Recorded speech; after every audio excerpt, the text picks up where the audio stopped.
જૂનાગઢના રાજકારણને લઈને હવે મોટા સમાચાર મળી રહ્યા છે। કરશન બાપુ ભાદરકા હવે કોંગ્રેસમાં જોડાવાના છે। જી હા, સોશિયલ મીડિયા થકી કોંગ્રેસમાં જોડાવાની તેમણે જાહેરાત કરી છે। કોંગ્રેસના પ્રભારી અને પ્રદેશ પ્રમુખ સાથે તેમણે બેઠક યોજી હતી। એ તસવીર પણ સોશિયલ મીડિયામાં તેમણે શેર કરી છે। આપણે જણાવી દઈએ કે વર્ષ 2022ની વિધાનસભા ચૂંટણીમાં તેઓ માણાવદર બેઠક પરથી આમ આદમી પાર્ટીમાંથી ટિકિટ લઈને ચૂંટણી લડ્યા હતા, પરંતુ ત્યારબાદ આગળના સમયમાં સ્વાસ્થ્યનું કારણ જણાવીને આમ આદમી પાર્ટીમાંથી તેમને રાજીનામું આપી દીધું હતું। ચૂંટણી હારી ગયા હતા તેઓ, અને અનેક પરિબળો હતા જેના કારણે આમ આદમી પાર્ટી છોડવી પડી છે તેવું કરશન બાપુએ નિવેદન આપ્યું છે। કરશન બાપુએ કહ્યું કે વાસ્તવિકતા તરફ રહેવું મારું પ્રયાણ છે અને હવે કોંગ્રેસમાં તેઓ જોડાવા જઈ રહ્યા છે।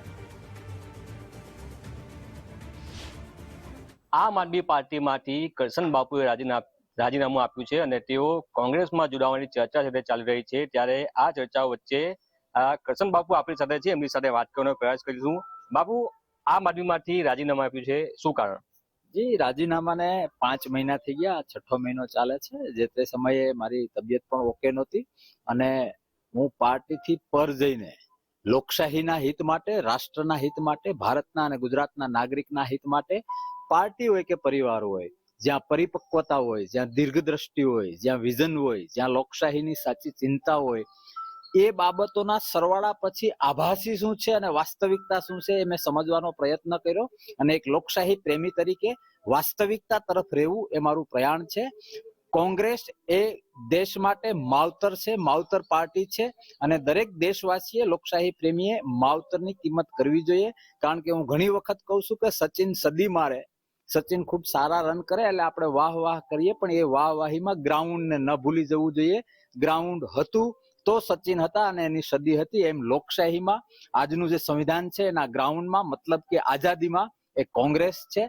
અને આભાસી વાતાવરણ ઊભું કરીને ભાજપે બુંધી છરી તરીકે આમ આદમી પાર્ટીનો ઉપયોગ કરીને કોંગ્રેસને જે ડેમેજ કરવાના પ્રયત્ન કર્યા છે, એ આભાસીપણું શું છે અને એ વાસ્તવિકતા શું છે એ હું ઘરે ઘરે લઈ જઈશ, એક એક ગુજરાતી અને એક એક લોકશાહી પ્રેમી સુધી લઈ જઈશ। પછી લોકો શાણા છે, નક્કી કરશે શું કરવું છે અને બધું જ ઠીકઠાક થશે એ મારો ભરોસો છે। જી, બીજી પણ ઘણી મોટી પાર્ટીઓ છે, તમે કોંગ્રેસ જ કેમ પસંદ કરી? કેમ કોંગ્રેસમાં જોડાવા માંગો? જી, હું ફરીથી કહું છું, ગ્રાઉન્ડ વાળી વાત 1947 થી આજે હું બોલું છું, તમે મારો ઇન્ટરવ્યુ લો છો, દરેક નાગરિક આનંદથી સ્વતંત્રતાનો લાભ લે છે, એના પાયામાં કોંગ્રેસ છે, એક એ। અને બીજું, મેં સ્ટુડન્ટ લાઈફથી NSUI-માં કોંગ્રેસમાં વર્ષો સુધી કામ કરેલું છે, ઘણા રાજ્યોમાં DRO, PRO, મેમ્બરશિપ ઇન્ચાર્જ તરીકે કામ કરેલું છે। એની વાસ્તવિકતા હું જાણું છું। સામે બીજેપી અને આમ આદમી પાર્ટીનું આભાસીપણું, પરિપક્વતાનો અભાવ, દીર્ઘદ્રષ્ટિનો અભાવ, વિઝનનો અભાવ। મારે અહીંથી મુંબઈ જવું છે તો મને ખબર તો હોવી જોઈએ કે શું કામે જવું છે, એવું કોઈ વિઝન નથી। બંને બાબતે એક આભાસી વલણ પણ હું જાણું છું અને વાસ્તવિક વલણ પણ હું જાણું છું, અને એ જે હું ડેપ્થમાં જાણું છું એ એક એક ગુજરાતી અને દેશનો નાગરિક જાણે, એ મારો ડંકાની ચોટ ઉપર તાકાતથી ભવિષ્યમાં પ્રયત્ન હશે। જી, ક્યારે જોડાવાના છો? જી, આજે 19 તારીખે 2:30 વાગે।